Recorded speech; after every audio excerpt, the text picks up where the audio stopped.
pues vamos a dar inicio a la primera conferencia magistral del día de hoy.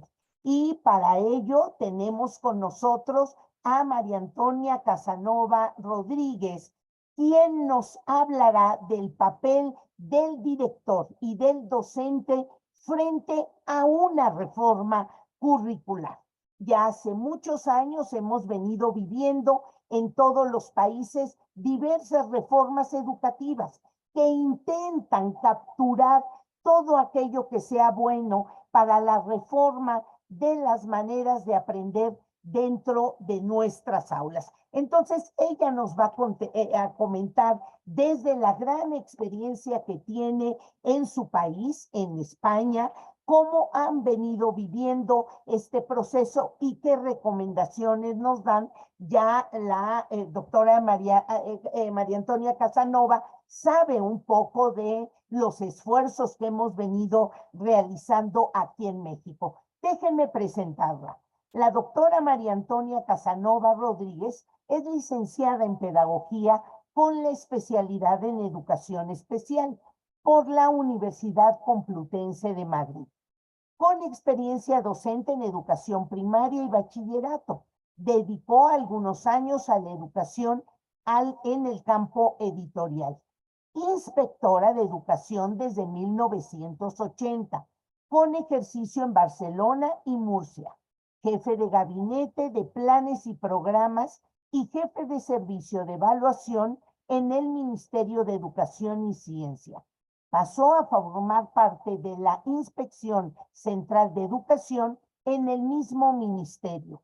En servicios especiales, se desempeñó en los cargos de subdirectora general de Educación Especial y Atención a la Diversidad, esto en el Ministerio de Educación, y directora general de Promoción Educativa en la Comunidad de Madrid, regresando a la Inspección Central en el año de 2007. Profesora de la Universidad Camilo José Cela desde su creación en el curso 2000-2001. Ha dirigido el proyecto de integración educativa en México dentro de la actuación del Fondo Mixto de Cooperación Científica y Técnica México-España, esto de 1996 a 2002. Miembro del Representative Board en la Agencia de Desarrollo en Necesidades Educativas Especiales de Europa, y además también ha tenido cargos en Dinamarca, también en diferentes comisiones y ejercicios como miembro ejecutivo de la Asociación de Ciudades e Instituciones de la segunda escuela o segundo grado escolar, y responde en la misma de la Comisión Permanente de Proyectos. Ha retenido diferentes cargos donde desde diferentes espacios europeos ha podido desempeñarse. Participa habitualmente en cursos de formación de profesorado y directivos, en jornadas, congresos nacionales e internacionales en relación con sus temas prioritarios de investigación, así como evaluación, diseño curricular y educación inclusiva. Doctora María Antonia, es un gusto que nos acompañe hoy el día de aquí para dictar la conferencia magistral El papel del director y el docente frente a la reforma, a una reforma curricular. Después de terminada la presentación de la doctora, daremos lectura a algunas de las preguntas que nos vayan llegando. Así es que, maestros, por favor, conforme vayamos escuchando a la doctora, estemos prestos de elaborar algunos comentarios y preguntas. Doctora, muchísimas gracias, porque déjenme decirles que en España son 7 horas más y aceptado muy amablemente con esta diferencia horaria de estar hoy aquí. Muchísimas gracias. Un abrazo fuerte. Buenas tardes y muchísimas gracias por la presentación. Solo tengo que hacerte una observación, que no son 7 horas de diferencia, son 8, y con Nayarit concretamente 9, o sea que cada vez nos lo ponen un poco más difícil. Pero bien, muchísimas gracias por esta invitación. Para mí es un honor y un privilegio poder estar aquí compartiendo con ustedes esta tarde, noche, madrugada, una serie de ideas y de reflexiones que yo creo que son comunes en estos momentos en muchísimos países en los que estamos preocupados por la mejora de la educación, para que la escuela, bueno, pues realmente ofrezca una respuesta adaptada a la sociedad actual y no nos quedemos en un modelo del siglo XIX que yo creo que venimos arrastrando durante años y que no hay forma, parece que no hay forma de cambiar. Bueno, pues después de darle las gracias por la invitación y por la presentación, supongo que me permiten ustedes compartir pantalla. Sí, creo que sí, que estamos bien. Comparto pantalla y empezamos a hablar de la dirección, del papel de la dirección y del docente, precisamente en unos momentos de reforma curricular en este caso. Bueno, pues vamos a ver cuál es el papel del docente. A ver si ahora yo puedo quitar esto. Ya estamos. Vamos a ver, como decíamos, a ver cuál es el papel del docente y del director en la reforma de la que ustedes están ustedes ahora teniendo en marcha, y que la verdad es que nosotros pues también estamos comenzando, estamos en el segundo año también de una nueva ley de educación. O sea que por eso les decía que en casi todos los países estamos intentando reformar lo que consideramos más necesario y más urgente para que la escuela siga de actualidad y no pierda el papel protagonista que siempre ha tenido y que debe seguir teniendo. Entonces vamos a dividir esta charla fundamentalmente en 3 partes. Primero, unos conceptos previos que a mí me gusta siempre aclarar porque creo que no siempre hay que hacer reformas, pero eso no quiere decir que la escuela deba pararse o deba quedarse quieta en una situación determinada, sino que siempre tenemos que estar avanzando. Luego vamos a hablar del papel que la dirección tiene ante la reforma curricular y luego el papel protagonista directo que debe tener el docente. En estos conceptos previos yo quería referirme fundamentalmente al significado de cambio, innovación y reforma, porque hay veces que los utilizamos casi de forma sinónima, como si fueran lo mismo, pero no es lo mismo, ¿eh? En educación no es lo mismo hablar de un cambio, de una innovación o de una reforma. Cuando hablamos de cambio estamos hablando simplemente de eliminar una cosa y poner otra, pero sin unos criterios específicos, sin una evaluación previa. Es decir, que no se garantiza para nada que ese cambio que hacemos va a suponer una mejora con sustituir una cosa por otra. ¿Por qué se hace? Bueno, pues yo creo que de forma intuitiva en muchas ocasiones, de manera que no nos asegura nada. Es decir, que para que un cambio sea eficiente, sea eficaz y procure y nos ayude a conseguir lo que queremos, hay que hacerlo de otra forma, no puede ser solo un cambio. Cuando hablamos de innovación, y yo aquí sí insistiría en que la escuela tiene que ser siempre innovadora, la innovación supone introducir elementos nuevos en la educación o en la enseñanza más concretamente, y cuando hablamos de innovación creo que estaremos de acuerdo en que todos entendemos que estamos hablando de algo positivo. Es decir, simplemente el hablar de innovación, imaginamos ya que estamos haciendo algo positivo. Que esto se promueve desde los profesionales, es decir, todos los planteles con la dirección al frente, con la supervisión de cada escuela, lo que facilita una implementación inmediata. Los resultados se prevén a corto plazo, es decir, lo vamos a ver.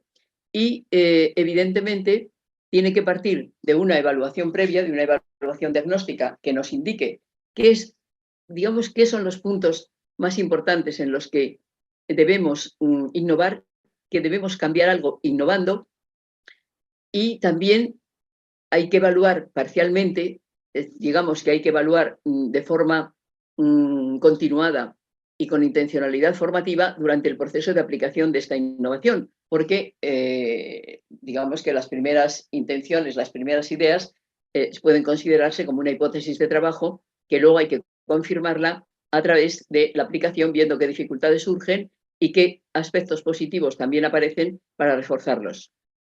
Esto debe ser habitual yo les diría que en cualquier escuela de cualquier nivel educativo, me da igual que sea preescolar, primaria, secundaria, prepa, es decir, es que cualquier organización siempre es mejorable por principio. Entonces, la innovación debe ser algo permanente en cada escuela, porque además la hace la propia escuela, con lo cual no necesita ni nuevas normativas ni legislaciones especiales, sino que yo les diría que el espíritu de innovación tiene que estar siempre presente en la educación y concretamente en nuestras escuelas.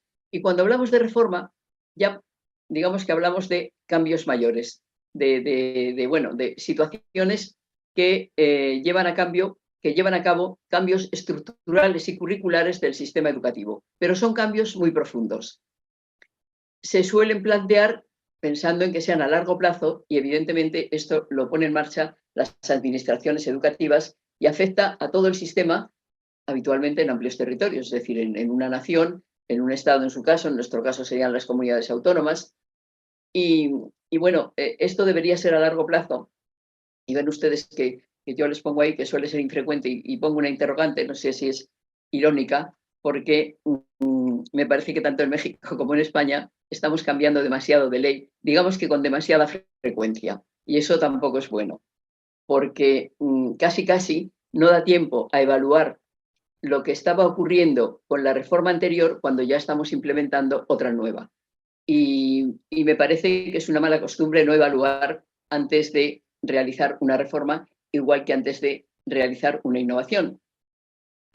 Para reformar sobre una base cierta, sobre una base fiable, tendríamos que evaluar lo que estaba funcionando bien, regular o mal del anterior sistema para implementar otro nuevo. Pero bueno, estamos como estamos y ustedes tienen legislaturas de 6 años, pero nosotros las tenemos de 4. O sea que nosotros hay veces que tenemos la nueva ley, digamos que demasiado, es decir, casi como si fueran innovaciones. Pero bueno, dejando aparte esos aspectos, nos centramos en lo que nos importa, que es la reforma, que es de lo que vamos a tratar ahora.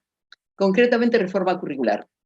Pues estamos hablando de cambios profundos, tanto estructurales como de contenidos y de otra serie de cuestiones.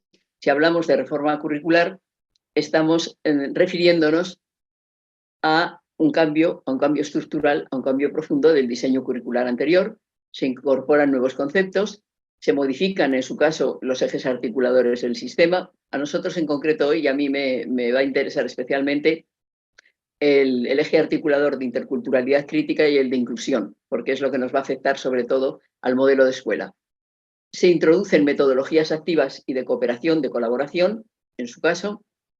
Se está promoviendo con mucha fuerza, yo creo, yo lo percibo, he estado ahí en el mes de marzo y sigo colaborando con ustedes a través de videoconferencias y veo que hay un gran interés y una gran preocupación porque, digamos que de una vez por todas, se implemente en las aulas la evaluación continua y formativa, a ver si cambiamos un poco la mentalidad. Y también me interesa destacar el establecimiento del programa escolar de mejora continua, porque eso afecta al conjunto de la escuela. Y bueno, saben ustedes que esto puede ser plurianual, es decir, es algo que debe mantenerse permanentemente, evaluando evidentemente también permanentemente, para que no decaiga ese espíritu innovador que yo les comentaba antes. Evidentemente, si queremos que la escuela esté mejorando y esté mejorando la calidad de la educación que ofrece a sus estudiantes, a su alumnado, ese programa escolar de mejora continua me parece que puede ser también un eje muy importante de actuación. ¿Qué dirección necesitamos ante la reforma curricular? Bueno, ven ustedes que la imagen que les he puesto es de un robot. Estamos ahora ante cambios realmente profundos. Yo de momento prefiero que la escuela no me la dirija un robot ni la inteligencia artificial. Vamos a ver si los docentes, los que nos dedicamos a educación, somos capaces de mantener nuestro protagonismo frente a todo este aparataje que se nos viene y que es muy importante y que yo creo que lo que tenemos que hacer es saberlo utilizar y saberlo manejar, pero creo que la parte humana es la que tiene que seguir manejando y dirigiendo la escuela. Y en este caso, pues los equipos directivos, la dirección, creo que juega un papel fundamental en la constitución de lo que yo llamaría escuela, es decir, una escuela no son 12 maestros que todos funcionan muy bien, pero cada uno con su proyecto. No, una escuela es un proyecto común. Y ese proyecto común, realmente quien lo echa adelante, quien es capaz de ponerlo en práctica y de unificar y de homogeneizar las actuaciones del conjunto de los maestros, de ponerlos de acuerdo, tiene que ser la dirección, que tiene que ser una dirección con liderazgo. Es muy importante que haya una dirección con liderazgo y que sea capaz de conformar eso que llamamos escuela. Es decir, un proyecto común de educación para la población que en ese momento está iniciándose en la vida o va avanzando en ella, pero en esas primeras edades que son fundamentales para el futuro. Hay unas funciones habituales de la dirección que evidentemente no se van a poder dejar. Pues son el director, la directora, tiene una responsabilidad plena del funcionamiento escolar para la puesta en marcha de la escuela. La parte organizativa, que luego vamos a tocar también algo, la parte de gestión económica, la gestión del conocimiento, que no siempre se toma en cuenta y que es muy importante para lo que nos interesa hoy, porque estamos hablando de una reforma curricular y la dirección hay veces que se limita a una gestión más de carácter burocrático y se le olvida que también es su responsabilidad y la responsabilidad fundamental de la escuela es que su alumnado alcance el conocimiento, hablo del conocimiento genéricamente, es decir, los desempeños que ahora propone la nueva escuela mexicana, que superen los criterios de evaluación, que se desarrollen, que haya un desarrollo integral de la persona, pero esa gestión del conocimiento, aunque no sea una función directa del director, pero sí es una función indirecta y además fundamental y básica, porque si la dirección no se ocupa de esto, creo que no se va a conseguir. Bueno, también tiene que gestionar los recursos humanos, la parte de recursos materiales, el equipamiento, el material didáctico y de la aplicación de las normas legales en educación dentro de la escuela. Realmente es la parte ejecutiva del funcionamiento de una escuela. Ahora mismo, yo les diría que para que la dirección ejerza esas funciones que nos exige esa nueva escuela, que no debería ser tan nueva, es decir, que ya la deberíamos haber conseguido, yo creo que hace algún tiempo, pero hay una serie de funciones, además de las puramente burocráticas. Yo creo que hay muchos directores y directoras que se quejan de esa burocracia, igual que la supervisión. Los que hemos sido supervisores, pues también nos hemos quejado siempre de que la burocracia y la parte de papeles nos lleva mucho tiempo, pero bueno, hay que combinar. Yo les destacaría ahora mismo para que la dirección ejerza y desempeñe esa función para mejorar la calidad educativa.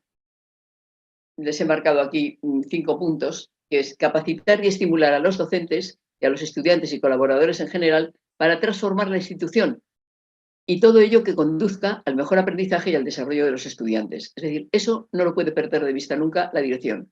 Es decir, aunque no esté en el aula, pero tiene que crear las condiciones adecuadas para que las aulas funcionen mejor. Desarrollar las competencias en los estudiantes para convertirlos en agentes de cambio social. Tiene que preocuparse por visibilidad la diversidad existente en las organizaciones, en nuestro caso en la escuela. El mundo es diverso y cada vez más diverso. Afortunadamente no somos todos iguales. Sería algo horroroso. No habría sociedad, vamos. Hay que liderar inclusivamente. Por eso les decía que nos importa ese eje articulador que tienen ustedes de inclusión, porque la escuela inclusiva ya hace años que la hemos adoptado en la práctica totalidad de los países, concretamente la Convención de la ONU del año 2006, pues la tenemos firmada prácticamente todos, pero no terminamos de conseguirla. Entonces hay que promover la diversidad, la equidad y la justicia social en todas las áreas educativas, en las relaciones y en los procesos. Saben ustedes que además ahora tenemos la Agenda 2030 y los Objetivos de Desarrollo Sostenible, concretamente el número 4, que nos habla de conseguir una escuela de calidad y de equidad para todas las personas y en todo momento. Es decir, una educación permanente que nos permita incorporarnos a todos a la sociedad en igualdad de oportunidades. Y el director, la directora, tiene que fomentar la participación de toda la comunidad educativa, porque toda la comunidad educativa es responsable de lo que ocurre en la escuela. ¿Conocen ustedes ese proverbio africano que dice que para educar a un niño hace falta toda la tribu? Pues efectivamente, necesitamos a toda la tribu para educar a nuestros niños. Si hablamos de estilos de dirección, miren, para los que estén interesados en profundizar en estilos de dirección, hay muchísima bibliografía y muchísimas opiniones, teorías. Yo les podría hablar pues, de Samat del año 2012, que nos habla de un estilo clásico, otro transaccional, transformacional, orgánico. De la Torre nos habla del 2018, nos habla de un estilo autocrítico, servicial. Antonio Bolívar, que quizá le conocerán ustedes, pues, catedrático de aquí de Granada, nos habla de la capacidad de aprender de la propia escuela como organización. Otros nos hablan de la importancia de la autonomía, tanto en currículum como en profesorado. Es decir, estilos de dirección tienen ustedes todos los que quieran. Resumido, tenemos un estilo de dirección autoritario, donde la dirección toma las decisiones sin contar con nadie. No parece que esto vaya muy bien con la escuela que queremos. El patriarcal, que es un autoritario benevolente, pues que también hace un poco lo que quiere, pero de forma más suave, es decir, como ofreciendo estímulos para que el profesorado pues, convenga en que tiene un poquillo más de protagonismo, pero son estímulos aparentemente gratificantes, pero sigue él tomando las decisiones. Y el que yo creo que nos interesa fundamentalmente es el estilo democrático participativo, por el cual la dirección cuenta con la participación activa de todos los profesionales de la escuela, tomando en consideración al conjunto de la comunidad escolar. Es decir, todos tenemos que participar, cada uno desde su papel. Evidentemente, el profesorado va a tener, todo el magisterio va a tener un papel fundamental como profesional, todos los planteles, pero las familias tienen que colaborar porque, bueno, pues porque son los primeros educadores de los hijos. Nosotros colaboramos instituciones, es decir, ayuntamientos, municipios, empresas que haya, es decir, todo el contexto que rodea la escuela tiene que participar en esa función tan importante para el futuro de una sociedad, que es la educación. Y bueno, pues la ética tiene que estar presente siempre. Les destaco esta frase que dice que sea cual sea su estilo, da igual el estilo que sea, todo líder, para ser eficaz, ha de tener un fin ético e intentar consolidarlo. Entonces yo necesito un estilo de dirección en la nueva escuela mexicana para apoyar, evaluar y desarrollar la calidad docente. Fundamental, fundamental. Tengo que preocuparme de que los docentes de la escuela puedan estar formados y actualizados permanentemente. Organizar buenas prácticas educativas. Construir las condiciones para un buen trabajo en el aula, es decir, el clima y la creación de un ambiente y condiciones de trabajo que favorezcan ese adecuado trabajo. Fíjense que, igual que decimos que el clima escolar, el clima del aula, correlaciona directamente con el buen resultado, con el buen rendimiento del alumnado, estoy hablando de clima de aula, y hay veces que hablamos mucho del número de alumnos, por ejemplo, del número de alumnos en aula, que, hombre, evidentemente eso no puede ser una cosa masiva, pero cuando se hacen evaluaciones institucionales y a nivel nacional y a nivel internacional, fíjense que el número de alumnos por aula habitualmente no correlaciona con el éxito escolar, y sí correlaciona con el éxito escolar el ambiente y el clima del aula. Es decir, que el número de alumnos puede condicionar la forma de trabajo, y tenemos que idear nuevas formas de trabajo y de agrupamientos para poder trabajar adecuadamente con el alumnado. Pero si no hay un buen ambiente, difícilmente esos niños van a salir adelante. Bueno, pero eso mismo ocurre también con el plantel de cada escuela. Es decir, que el profesorado tiene también que contar y tiene que sentirse a gusto y tiene que sentirse reconocido y protagonista en su escuela para trabajar bien y para esforzarse. Bueno, es lo que hablamos del nivel de expectativas, que hablamos con el nivel de expectativas en relación con el alumnado, pero también la dirección tiene que tener un alto nivel de expectativas hacia su profesorado para que éste funcione en condiciones. Hay un estudio del año 2009 que cuantifica lo que influye en la acción de la dirección en el éxito de la escuela. Y fíjense que esto ya, bueno, pues con estudios estadísticos, nos habla de que promover y participar en el aprendizaje y desarrollo profesional de su profesorado, fíjense que influye en un 0,84 para el buen funcionamiento de la dirección, de una dirección con éxito escolar. Es decir, que es fundamental fundamental, el profesorado. Bueno, también ya saben ustedes, ya lo conocemos de siempre, que los informes que va sacando McKinsey, el informe McKinsey nos habla siempre de que la calidad de la educación nunca será superior a la calidad de su profesorado. Entonces, es evidente que una dirección que promueva y que participe el desarrollo profesional de su profesorado es la que más va a incidir en el éxito escolar. Planificar, coordinar y evaluar la enseñanza y el currículum influye en un 0,42, también mucho. Establecer metas y expectativas, un 0,35. El empleo estratégico de los recursos, un 0,34. Y asegurar el entorno ordenado y apoyo, un 0,27. Me interesa destacar el primer punto, que la dirección tiene que ocuparse fundamentalmente de que su profesorado esté bien formado, es decir, esté actualizado permanentemente. Y toda la parte de planificación, coordinación y evaluación permanente de enseñanza y de currículum. Así pues tendríamos un enfoque de la dirección para la nueva escuela mexicana que debería tomar decisiones democráticas, que debería establecer el trabajo cooperativo en equipos, que hay que delegar funciones, es decir, si yo no delego funciones, nadie va a participar, y que hay que estimular la participación de toda la comunidad, las familias, el personal docente, municipio, empresas, como decíamos antes.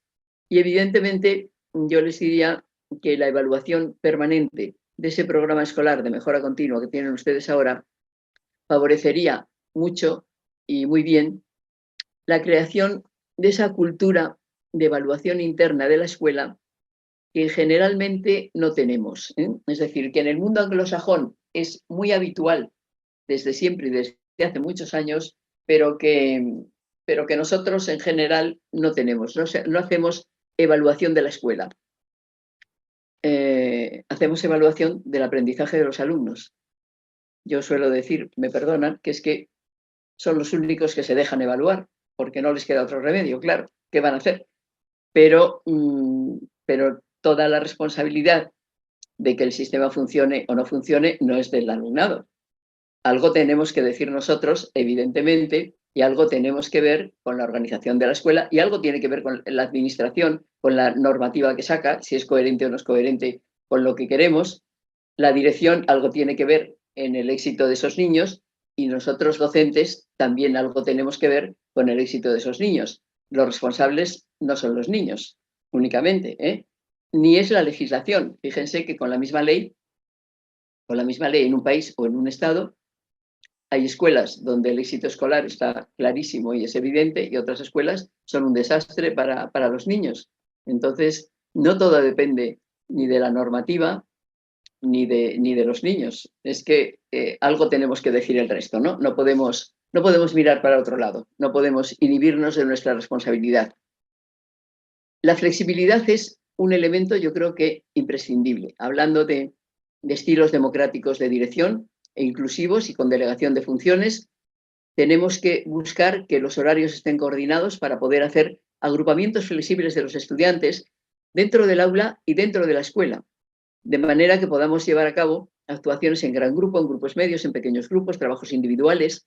Es decir, hay que organizar flexiblemente la escuela, porque si yo quiero un currículum, es decir, los programas analíticos a los que hayan llegado ustedes ahora, esos son hipótesis de trabajo que estarán comprobando en este momento, que bueno, ya casi estamos terminando este ciclo escolar, ya habrán ustedes implementado ese inicial, ese primer programa analítico que han elaborado, que les permite autonomía para contextualizar ese currículum oficial, pero contextualizarlo en su escuela, pues eso exige flexibilidad de organización, porque si yo quiero un currículum inclusivo, por decirlo directamente, un currículum inclusivo, que supone que no es el niño el que se tiene que adaptar a la escuela, sino que es la escuela, en este caso el diseño curricular, el que debe ofrecer respuestas variadas al alumnado para adecuarse a las características y a las peculiaridades, a la singularidad de cada niño, de cada adolescente, de cada joven. Entonces, si yo quiero un currículum flexible, la organización también tiene que ser flexible. Es decir, no puedo tener a los chavales sentados 3 horas, 4 horas, 5 horas delante de un libro para que memoricen no sé qué que no entienden. Es decir, yo así no sé lo que están aprendiendo, si es que están aprendiendo algo, que lo dudo. Pero desde luego lo que no están aprendiendo es a desarrollar ese desempeño de competencias que deben ser consecuencia de una serie de aprendizajes, evidentemente, y de conocimientos, pero de conocimientos aplicados a algo, que es de lo que se trata. Los espacios tienen que permitirnos el poder hacer estos grupos, estos agrupamientos, y yo les diría que también es muy interesante que en vez de que cada maestro, cada maestra, cada profesor tenga sus recursos didácticos para su aula, es muy interesante que la escuela tenga un departamento de recursos común para toda ella, de manera que los materiales que cada uno va elaborando estén a disposición de todos y podamos utilizarlo todos en un momento determinado. La educación no es una tarea aislada, aunque muchas veces lo parece porque, bueno, pues porque me da la impresión de que los docentes tenemos, no sé, como mucho prejuicio a que alguien esté en nuestra aula cuando estamos nosotros. Y lo que es ideal es que hubiera más de un profesional en cada aula. Yo entiendo que es una utopía. Vamos, estoy convencida de que es una utopía tanto en México como en España, pero ojalá pudiéramos tener 2 profesionales en cada aula porque cambia la dinámica absolutamente y se puede trabajar de otra manera. Bueno, tenemos uno y lo que sí podemos tener es otro, no permanentemente, pero sí en tiempos determinados para llevar a cabo unos apoyos concretos. Les hablaba de la importancia de crear esa cultura de evaluación interna de la escuela. Muy importante, sí, muy importante, porque como tenemos que ir tomando decisiones innovadoras en relación con el currículum que estamos aplicando, porque, bueno, una hipótesis de trabajo puede funcionar en todos los aspectos o a lo mejor en alguno no funciona precisamente bien, ¿eh? Entonces, si yo estoy evaluando, ojo, evaluando, es decir, valorando, reflexionando sobre lo que hago, evaluar no es igual a examinar, paréntesis, ¿eh? Yo estoy utilizando el término evaluación, como ya veremos dentro de un momento, con un concepto, digamos que más racional de lo que tiene que ser la evaluación en educación. Es decir, una reflexión sobre lo que hago para tomar decisiones. Para tomar decisiones se mejora. Entonces, como la evaluación interna la realizamos dentro de la comunidad educativa, nosotros seleccionamos lo que queremos evaluar, formulamos los indicadores, elaboramos nuestro informe, estamos siempre en condiciones de poder innovar con una base real y con una base que nos garantice, que nos avale mínimamente que los cambios que vamos a hacer, que las innovaciones que vamos a hacer van a ser mejor y van a producir mejores resultados y rendimientos en el éxito escolar. Ven aquí que la influencia del liderazgo escolar siempre es indirecta, pero que debe conducir a aprendizajes y resultados de los alumnos cada vez mejor. Y ahí tienen ustedes el liderazgo escolar, que pasa por capacidad, motivación y compromiso, condiciones de trabajo. Todo eso deriva en un cambio de prácticas y, lógicamente, el cambio de prácticas en el salón debe derivar en una mejora de los aprendizajes y en los resultados de los alumnos.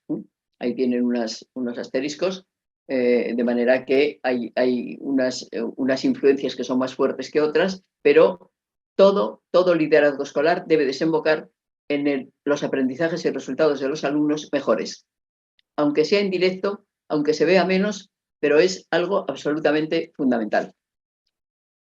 Y ahora pasamos a las protagonistas de la mejora, evidentemente. Es decir, los que tienen la influencia directa en la calidad de la educación y en los resultados del alumnado son los docentes que están ustedes en los salones, que están en las aulas. Ahí tienen en el circulito ese, fíjense, un dibujito de Frato de Francesco Tonucci, que dice la escuela alternativa, y el niño dice, pero pronto, le tienen ahí atado y estudiando como siempre. ¿Saben en qué fecha hizo ese dibujo, hizo esa propuesta de educación Tonucci? En 1986. Es decir, 86 son 14 y 24, pues son como así como hace 38 años que Tonucci, entre otras personas, están pidiendo una escuela alternativa. Y lo que dice el niño dice, pero pronto. Es decir, yo creo que ya nos tenemos que plantear pisar un poco el acelerador para ver si ponemos la escuela al día.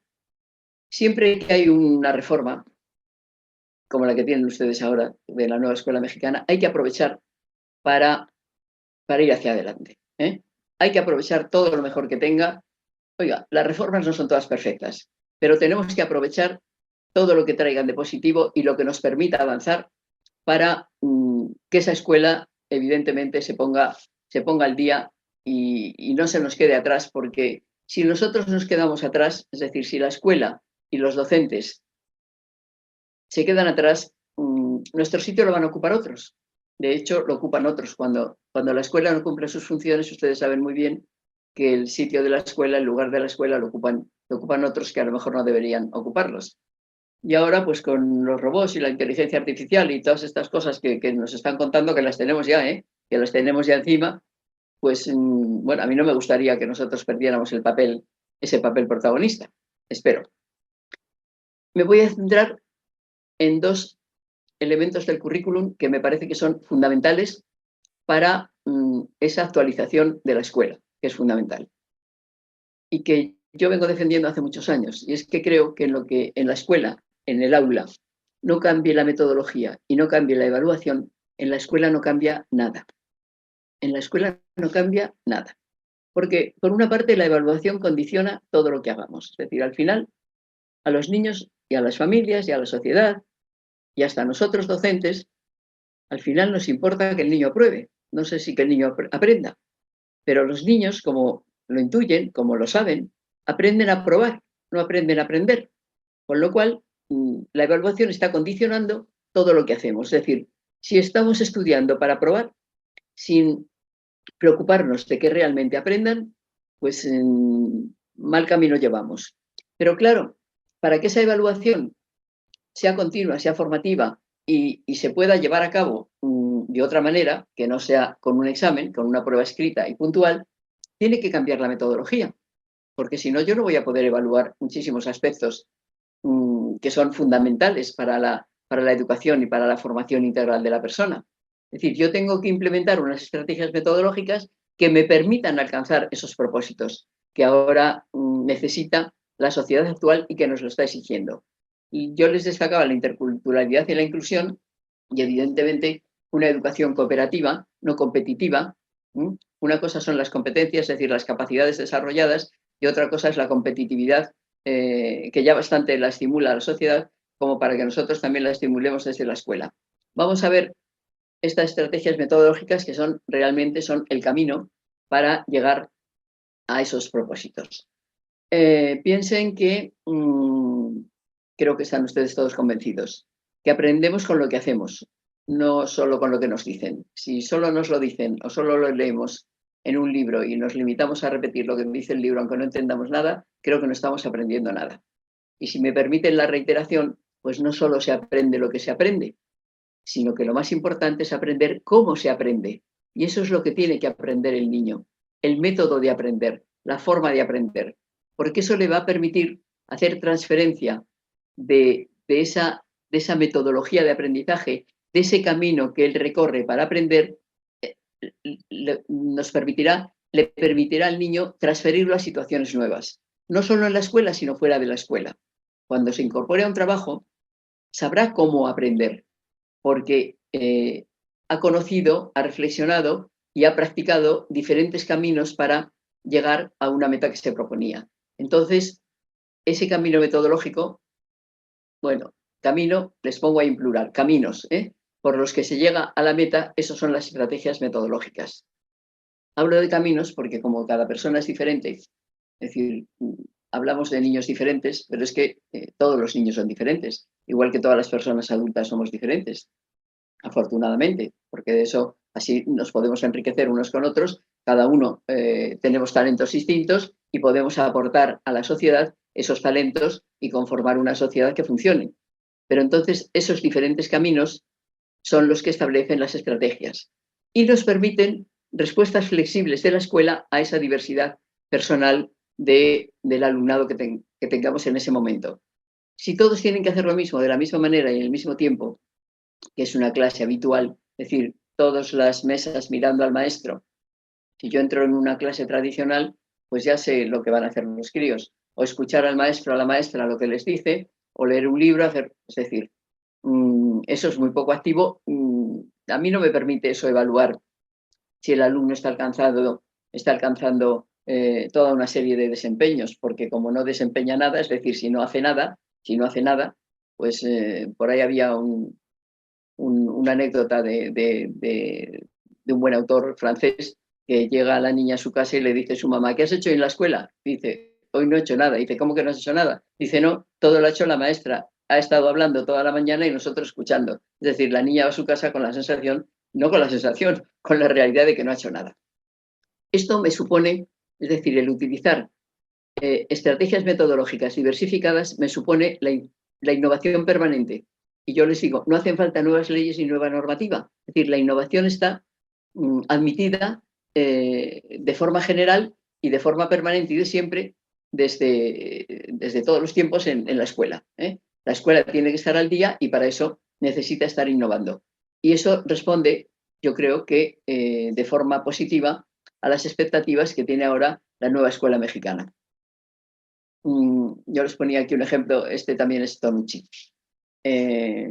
Ven ustedes que con la dirección he estado más seria, no les he puesto ninguna viñeta ni de Tonucci ni de Mafalda, pero es que, bueno, yo tengo el libro de Mafalda, el de todo Mafalda, casi del libro de cabecera, me parece que es un libro la mar de serio, aunque está escrito hace 60 años, es como si nos lo hubieran escrito ayer. Eso nos habla de lo poco que cambiamos y de lo que tardamos en cambiar en educación. Pero ven ustedes que aquí Frato, Francesco Tonucci, nos dice, a los 6 años le dicen, se hace así, a los 8 años, hazlo así, a los 10 años siempre debes hacerlo así. Y cuando llega a los 11 años le dice el maestro, elige tú. Y claro, el pobrecito niño dice, elegir. ¿Qué quiere decir eso? Es decir, es que la educación es un proceso, la metodología es un proceso, y el niño tiene que ir aprendiendo esa autonomía y ese proceso de aprender por sí mismo. O sea, no podemos estar dirigiendo a nosotros y teniéndolo delante de un libro sentado 3 horas, porque si nosotros no somos capaces, en muchísimas ocasiones, de estarnos escuchando más de 1 hora, ¿cómo le vamos a exigir a un niño de 8 años, de 9 años, con la vitalidad que tienen, que estén sentados y que no se aburran? Luego diremos que es que son hiperactivos, porque no aguantan sentados tanto tiempo, pero no son hiperactivos, son simplemente activos, que es lo que tiene que ser un niño. ¿Qué abordamos en la metodología? Pues tenemos que abordar aspectos como son los métodos, las estrategias, las actividades y los recursos didácticos. Yo ahí les he puesto una imagen de otro tipo de aula, que no son todas las mesas mirando hacia el profesor, sino que hay un espacio donde trabajan en grupo, hay espacios de trabajo individual, ahí hay una pizarra, un encerado que sirve para una serie de cosas, hay un proyector. Bueno, eso ya es otro modelito de aula, Eso ya me puede permitir hacer otra serie de trabajos. Realmente todos estos aspectos los tenemos que abordar en la metodología y saben ustedes que abordar la metodología sería un curso entero. Estrategias metodológicas que nos permitan formar y educar a los niños en lo que queremos ahora. Pues tenemos muchísimas. Yo les he puesto aquí unos ejemplos, pero todo lo que ustedes quieran. El trabajo por proyectos, que yo sé que ustedes lo están trabajando, el aprendizaje servicio también, el aprendizaje basado en problemas también, el basado en retos, aprendizaje por tareas, unidades didácticas o situaciones de aprendizaje, que le estamos denominando ahora aquí, los mapas mentales, los mapas conceptuales, el trabajo cooperativo, diálogos simultáneos, talleres, asambleas, dramatizaciones. Todo esto se puede hacer en el aula y se puede hacer con una organización flexible y se hace y es lo que nos permite observar cómo trabaja el niño, si el niño está aprendiendo. Vamos a ver, yo les diría que en un trabajo por proyectos, un aprendizaje de servicio, el niño aprende. ¿Por qué? Porque estos planteamientos despiertan su curiosidad y su interés. Y la curiosidad y el interés son los motores del aprendizaje. Lo que no le despierta ninguna curiosidad y ningún interés es estarse toda la mañana escuchando a una persona si no entiende nada. Es decir, si los aburrimos, luego se moverán, claro, y diremos que son hiperactivos y con un poco de mala suerte hasta los medicamos. Eso no puede ser. Hay que utilizar otra metodología, otras estrategias metodológicas que respondan a las exigencias de la sociedad hacia la escuela actual.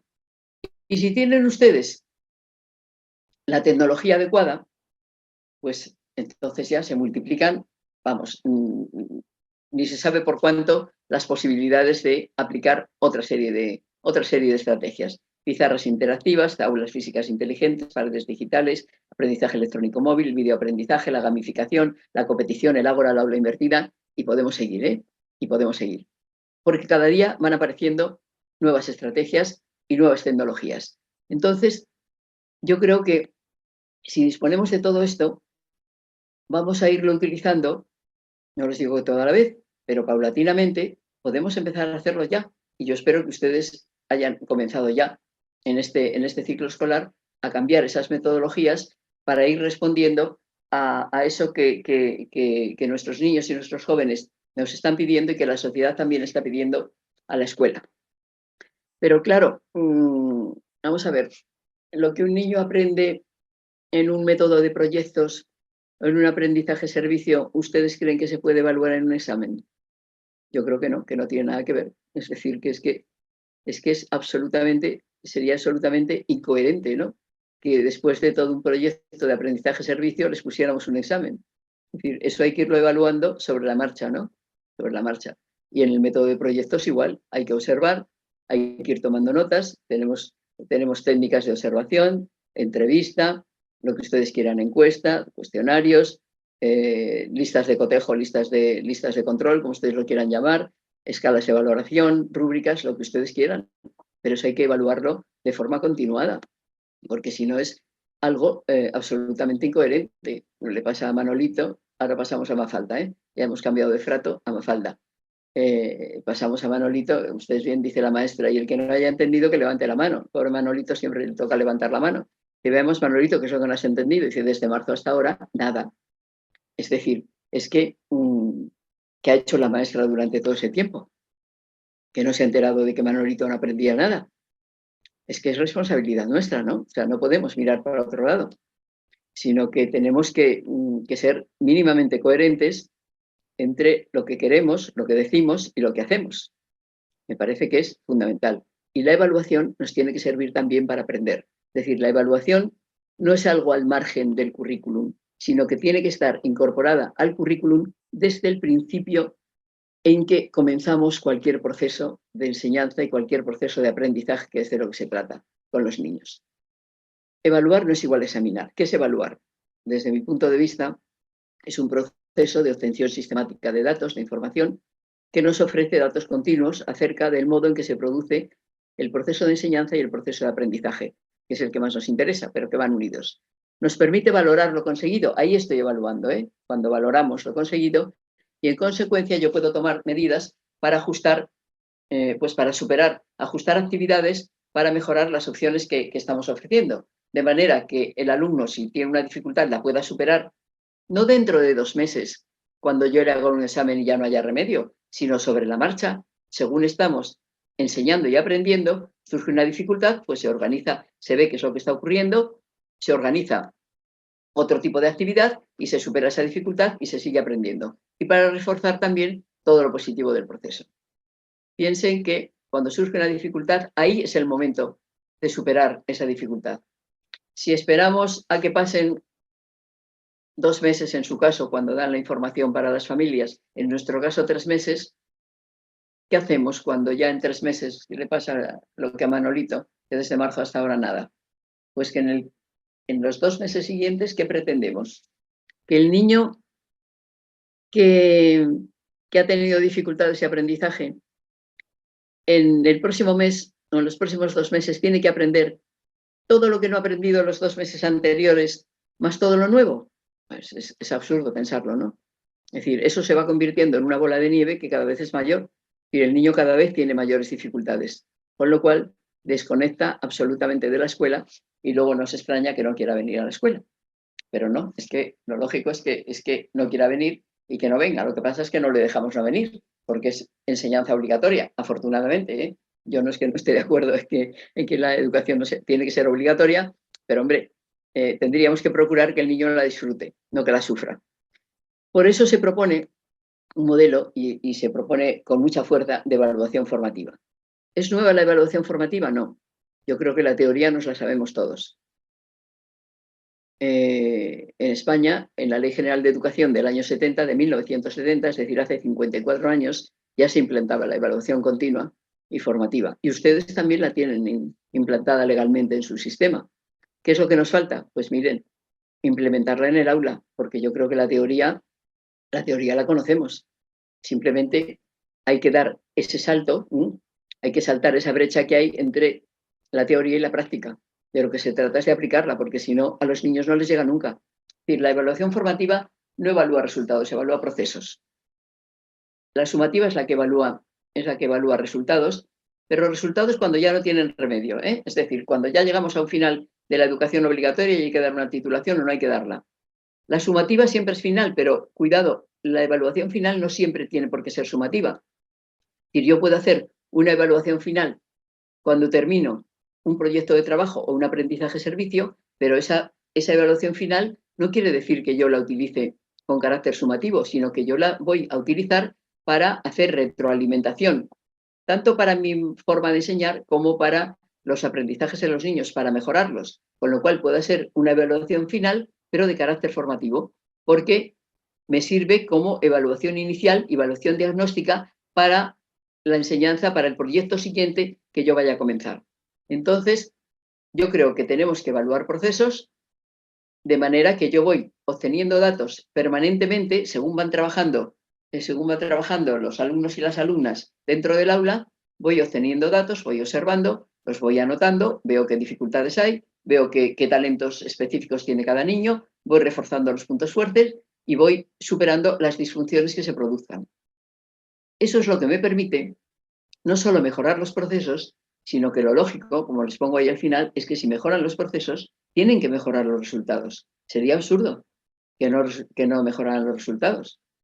Es decir, si somos coherentes y está bien planteado todo el proceso, el resultado tiene que mejorar si ha mejorado el proceso. Y también algo muy importante de la de la evaluación formativa, y es que es la única que responde a las exigencias de la educación inclusiva y de la atención a la diversidad. ¿Por qué? Porque a mí me permite valorar lo que hace cada niño, cada niña. No todos en conjunto con un examen final igual para todos, que eso intenta homogenizar a toda la población. Es decir, mucha atención a la diversidad y mucha estrategia metodológica diversificada. ¿Para qué? Para luego ponerles a todos los niños el mismo examen y el que pasa, pasa y el que no, lo dejo primero segregado en la escuela y a continuación segregado en la sociedad. Eso no puede ser. Entonces, si yo tengo que asumir un modelo de educación inclusiva e intercultural, como lo estamos asumiendo, necesito una evaluación formativa, es decir, una evaluación que me permita ir conociendo día a día a cada niño y a cada niña para poder responder a sus necesidades. Y eso es lo que tendríamos que ir haciendo. Claro, esto no es evaluación formativa. Ven que después de que el pobre Manolito, que dice que desde marzo hasta ahora no ha entendido nada, pues llega con la boleta a su casa y le va leyendo a Mafalda sus calificaciones. Dice, mal, otra vez la maestra me puso mal. Dice, para eso viene uno todos los días a la escuela, porque si uno viniera de vez en cuando, vaya y pase, pero hacerle esto a un cliente es que es muy fuerte, ¿no? Ustedes saben que Manolito es hijo de don Manolo, que tiene un almacén, y él sabe muy bien que a los clientes no se los trata así. Y es que es verdad, es decir, si va todos los días a la escuela un niño para que luego la maestra diga que lo ha hecho todo mal, bueno, ¿y qué ha hecho la maestra? Es que no se ha enterado de que el niño lo estaba haciendo mal y de que el niño no estaba aprendiendo. Y yo creo que Mafalda nos ilumina mucho en cuanto a lo que hacemos los docentes en la escuela. Es decir, de eso Manolito no tiene la culpa. Tiene la responsabilidad la maestra que bueno, pues que no les interesa, que no les propone aprendizajes especialmente interesantes. A Manolito no, pero a Mafalda tampoco, porque claro, no sé si recuerdan ustedes, bueno, si conocen Mafalda, tiene otra viñeta donde la maestra está poniendo en la pizarra, en el encerado, está poniendo, mi mamá me ama, mi mamá me mima, tradicional. Y entonces Mafalda se acerca y le dice, señorita, ya sabemos que su mamá la quiere mucho y que tiene usted una mamá estupenda, pero ahora podría usted enseñarnos algo más interesante. Claro, es que tenemos que ser mínimamente coherentes y mínimamente responsables de lo que hacemos en el aula. Bueno, yo creo que con los ejemplos de Manolito queda suficientemente evidente que necesitamos evaluación formativa. Les añado algo más, además de la evaluación formativa, y es que ustedes saben que tenemos una evaluación criterial donde el elemento de comparación de lo que hemos conseguido con lo que queríamos conseguir nos lo marcan criterios de evaluación establecidos, digamos que fuera de la persona. Son criterios de evaluación que establece el sistema y que nos dice si un alumno alcanza esos criterios, pues tiene un rendimiento suficiente, aprueba o tiene un sobresaliente o lo que sea. Pero tenemos la evaluación ideográfica que nos interesa mucho para un modelo inclusivo de educación. Y es la que evalúa el aprendizaje del alumnado, pero en función de sus características personales. Es decir, que cuando yo comparo lo que el niño ha conseguido con lo que debería haber conseguido, lo hago en función de las posibilidades, de las características, de las capacidades de ese niño. Es decir, el referente de comparación es la propia persona. Entonces, yo puedo tener un alumno, les pongo el ejemplo más claro, con una discapacidad intelectual, donde yo digo, bueno, pues este niño puede llegar hasta este punto. Si el niño llega, es que tiene un rendimiento absolutamente satisfactorio porque se ha esforzado al máximo, porque ha aprendido todo lo que puede. Pero a lo mejor ese niño, habiendo aprendido todo lo que puede y teniendo un rendimiento satisfactorio, a lo mejor no llega a cumplir esos criterios de evaluación externos y no tiene un rendimiento suficiente para el sistema. Si lo tiene un rendimiento plenamente satisfactorio, pero no es suficiente para el sistema. La verdad es que esto no debería ser un problema si no tuviéramos una educación y una sociedad tan burocratizada. Porque yo a ese niño le hago un informe diciendo se desempeña perfectamente en esto y en esto, y con estos saberes y con estos desempeños que el chaval maneja, puede incorporarse perfectamente a este tipo de trabajos con una formación profesional básica, con el aprendizaje de determinados oficios y ya está, y no sería más problema. Pero es verdad que esto hay veces que nos crea problema en los docentes y en las familias, porque la familia dice, pero si el niño está haciendo todo lo que puede, ¿por qué no le aprueban? Yo se lo planteo porque yo sé que es un conflicto muchas veces que se nos plantea a los docentes. Y en cambio, fíjense que no se nos plantea el conflicto cuando el caso es contrario. Un niño sobresaliente, es decir, un niño con alta capacidad intelectual, casi seguro que va a alcanzar los criterios de evaluación que establece el sistema, bueno, y los podría sobrepasar. Pero a lo mejor ese niño no está haciendo todo lo que puede. A lo mejor ese niño, además de esos criterios de evaluación que pone el sistema, puede hacer mucho más. Y no lo ha hecho. Entonces estaríamos en el caso contrario.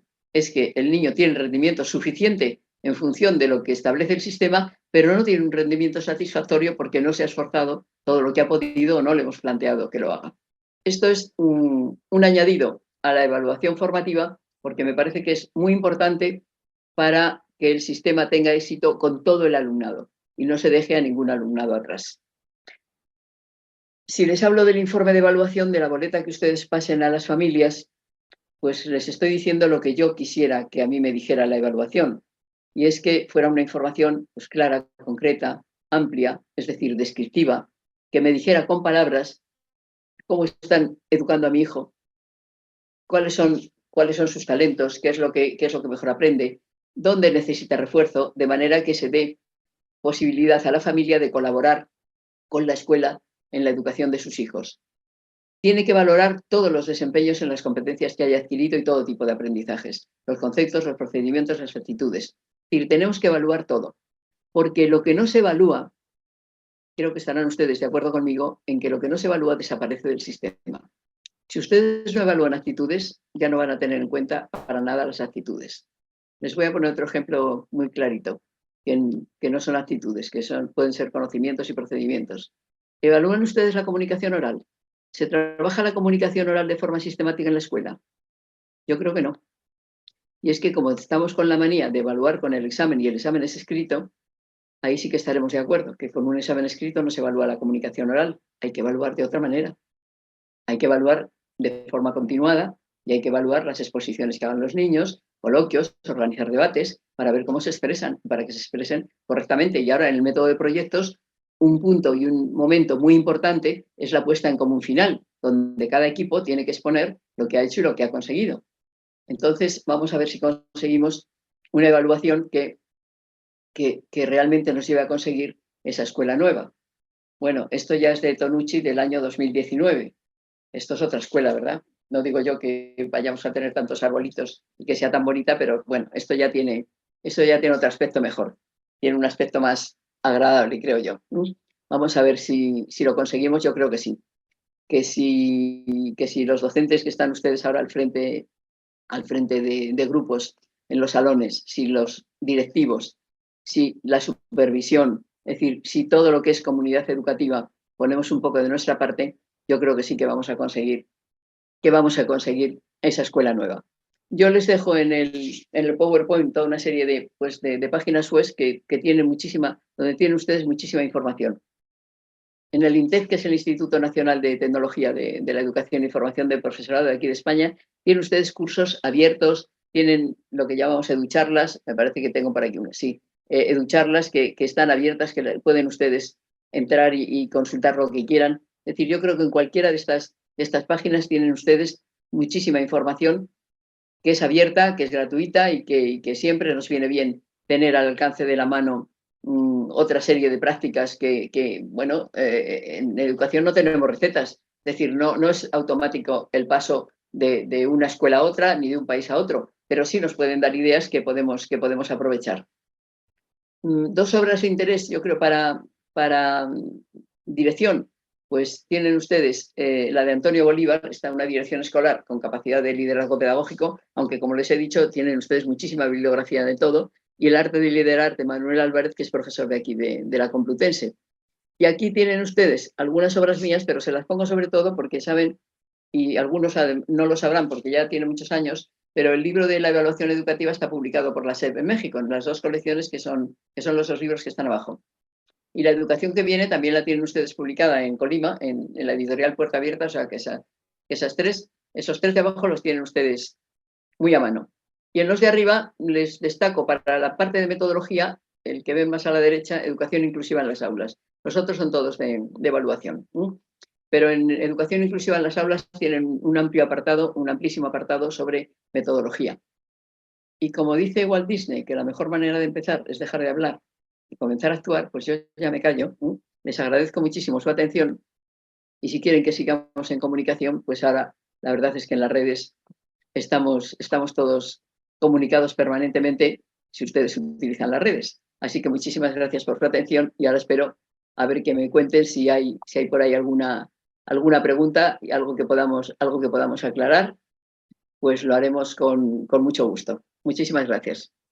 Al contrario, doctora María Antonia, ha sido un gusto escucharla, pero además los maestros que están aquí y han puesto sus comentarios en el chat también lo han señalizado. Déjeme decirle que tenemos profesores de Yucatán, de Tamaulipas, de Veracruz, de Ciudad de México, de Durango, de Sinaloa, de Coahuila, de Nayarit, de San Luis Potosí, Tlaxcala, Guanajuato, Zacatecas, Quintana Roo, Querétaro, Hidalgo, Tabasco y Estado de México, por lo menos los que pusieron algún comentario de diferentes niveles educativos y con funciones de docencia, dirección, supervisión, así es que nos da muchísimo gusto recibirlos a todos. Seguramente habrá de las otras 12 entidades, pero bueno, las que se lograron comentar aquí.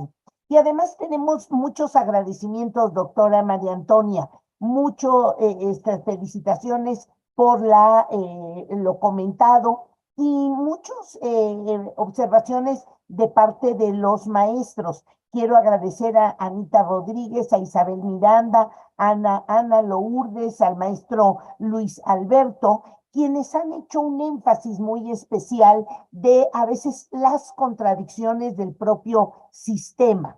Es decir, a los maestros se nos pide una cosa y luego de repente, ¿no? En el discurso o en la narrativa de los cambios hay otra. Entonces, les agradecemos, maestros, y me parece que esta transformación que a veces se propone desde la autoridad educativa, bajarla ya hasta el mundo del aula, pues a ellos también les cuesta trabajo. Por lo que la maestra Elvia García dice, necesitamos un gran acuerdo en la acción, ¿no? Es decir, tenemos que todos ir juntos para la transformación. También la maestra Rosa Erlinda, Luis Borrego, José Ortiz, estuvieron haciendo muchos comentarios.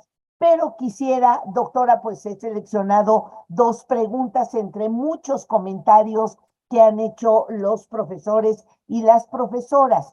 Hay una relacionada ¿qué tiene que hacer el director para gestionar el conocimiento en esta capacitación y formación continua que tiene que cuidar del profesorado? ¿Qué elementos sugiere para que se pueda lograr esto? Y también de la maestra Adriana González dice, cambiar las metodologías y cambiar la forma de evaluar es muy importante. ¿Qué pasa con los cambios de metas? ¿Hacia dónde queremos ir? Le dejo estas 2 para que pueda cerrar su participación. Bien, pues muchas gracias. Yo les quería comentar una cosa más, que me he acordado que no se la he dicho. Y es que yo sé que hay incoherencias en los sistemas educativos y las tenemos todos en las administraciones. Es decir, estamos hablando de evaluación formativa, de evaluación continua, de evaluación de desempeños, y luego resulta que dicen que tenemos que poner un número para calificar a los alumnos. Dice uno, bueno, pero es que mire, es que me voy a Mafalda, ¿no? Argentina es la mayor productora de, y dice Mafalda, pesimistas. Y entonces cuando llega con la boleta a su casa dice 0 en sinceridad. Miren, es que hay cuestiones que no se pueden evaluar con un número, ¿no? Es decir, la solidaridad, la cooperación, el respeto a las palabras, incluso la comunicación oral. ¿Yo cómo voy a decir que tiene un 6 o un 7? Pues si es que además un 6 o un 7 no me dice nada. Pero luego, pues, aunque la propia administración está promoviendo un nuevo modelo de evaluación y un nuevo modelo metodológico, luego nos dice que tenemos que poner un número. Bueno, pues tenemos que poner el número. O aquí en España a lo mejor tenemos que poner una palabra y no tenemos que poner un número, pero me da igual. O sea, si todo lo que yo sé y toda la información que tengo resulta que la tengo que resumir en un 6 o en un 8, pues se me hace muy difícil. Pero, ¿se puede? Sí, se puede. Es decir, si yo tengo en una lista de cotejo, en una lista de control o en una escala de evaluación, tengo toda esa información muy rica recogida, yo puedo decir, vamos a ver, aprendizajes básicos, estos. Si los ha adquirido el niño, pues los ha aprobado. Pues le pongo lo que ustedes pongan, un 5, un 6. Aquí es el 5, me parece que para ustedes el 5 todavía no vale, tiene que ser el 6. ¿Que ha aprendido bastante más? Le puedo poner un notable, un 7, un 8. ¿Que lo ha aprendido todo y más? Le pongo un sobresaliente, le pongo un 9, un 10. Es decir, yo de la información cualitativa descriptiva puedo pasar al número. Lo que no puedo hacer es pasar del número a la evaluación descriptiva, porque no sé lo que significa un 6. Es decir, a mí me llega un niño con una boleta donde me dice 6, 5 y 7 y no sé lo que ha aprendido ni lo que ha dejado de aprender. Entonces yo sí les diría una cosa, que en educación podemos hacer todo lo que no está prohibido. Entonces, hacer un informe descriptivo no está prohibido, ¿eh? Es decir, ustedes ponen el número en la boleta y está muy bien. Pero si además hacen un informe donde le dicen a la familia y al propio niño, ojo, que el niño también se entera de lo que le dice la maestra o el maestro, que ha aprendido o no ha aprendido. Y también aprende a autoevaluarse y a coevaluar con los demás, sobre todo en un método de proyectos. Pues claro que pueden evaluar lo que han hecho los diferentes equipos. Es decir, si además de esa boleta con el número, ustedes dan un informe un poco más amplio explicando también para ustedes, que luego la memoria nos falla, que la memoria nos falla. Entonces, se hace un informe descriptivo, eso no nos lo prohíbe nadie. Entonces, todo lo que no esté prohibido lo podemos hacer en educación. Eso me parece que es muy importante. Ahora, ¿qué puede hacer un director para gestionar el conocimiento? Pues toda esa influencia en gestión del conocimiento y en que mejoren los resultados, yo de acuerdo con lo que les he dicho, se traduce en que el director procure y se preocupe de la formación y de la actualización de su profesorado. De eso se tiene que ocupar el director para que luego ese profesorado esté bien formado y eso repercuta en las aulas. Yo les diría que la experiencia que tenemos aquí en España, dentro de las diferentes formas de actualización del profesorado, pues tenemos que el profesorado accede a cursos en los equivalentes a sus centros de maestros, aquí centros de formación de profesores, con diferentes nombres aquí en las distintas comunidades autónomas, pero da igual. En centros de profesores se ofertan cursos y cada maestro puede elegir a dónde ir, y profesores de secundaria pueden acceder a diferentes cursos de formación. Pero eso en muchos casos no repercute en bien de la escuela, sino que es verdad que ese profesor o esa profesora que va, esa maestra, adquiere una actualización en un campo determinado, pero a lo mejor luego no la puede aplicar en la escuela porque es algo suyo individual, y si aplica, lo aplica solamente con sus alumnos, con lo cual no repercute en la mejor educación del alumnado. ¿Qué es lo que nos ha funcionado aquí mejor y nos sigue funcionando? Lo que llamamos proyectos de formación en centros, es decir, proyectos de formación en la escuela, donde si ahora mismo para hacer un programa analítico o para hacer el programa de mejora escolar, la escuela dijera, oiga, pues necesitamos formación en el campo de evaluación. Entonces, el experto que necesiten va a la escuela y da la formación a todo el plantel. Y todo el plantel se compromete a que eso lo va a poner en práctica en el aula.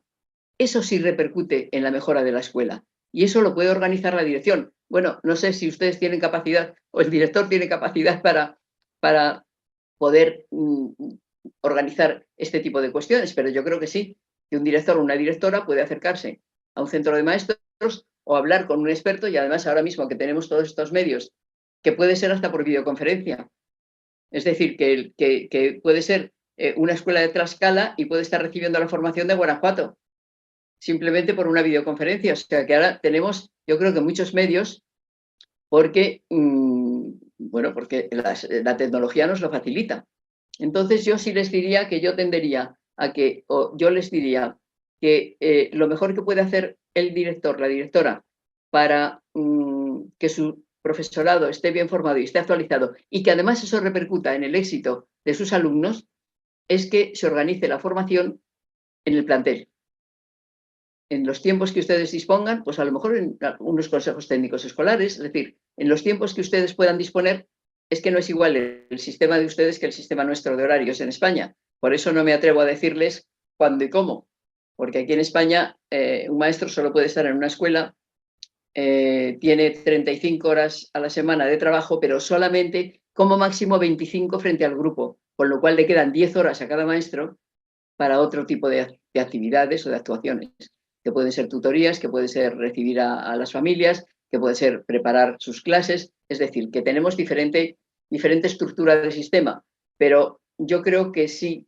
O sea, que lo que es claro es que para que la acción del director de manera indirecta repercuta en el mejor aprendizaje del alumnado, tiene que ser el profesor, que es la pieza protagonista, el que se forme. Y que para que la escuela mejore en su conjunto, esa formación debe ser para todo el plantel, creo yo. Porque si no, cada uno nos perfeccionamos en lo que nos gusta, pero eso no quiere decir que eso vaya a repercutir luego en una mejora educativa del alumnado. Y lo otro me decía que pueden cambiar las metas. Pues es que la sociedad cambia y la escuela tiene que moverse hacia lo que la sociedad nos exija. Evidentemente, las metas que persigamos es lo que va a condicionar todo el proceso educativo. Y en este momento lo tienen ustedes planteado y lo tienen ustedes muy reciente, y tienen ustedes están comenzando con esta reforma. Entonces, si yo cambio una meta, si cambio un objetivo, tengo que cambiar todo el proceso.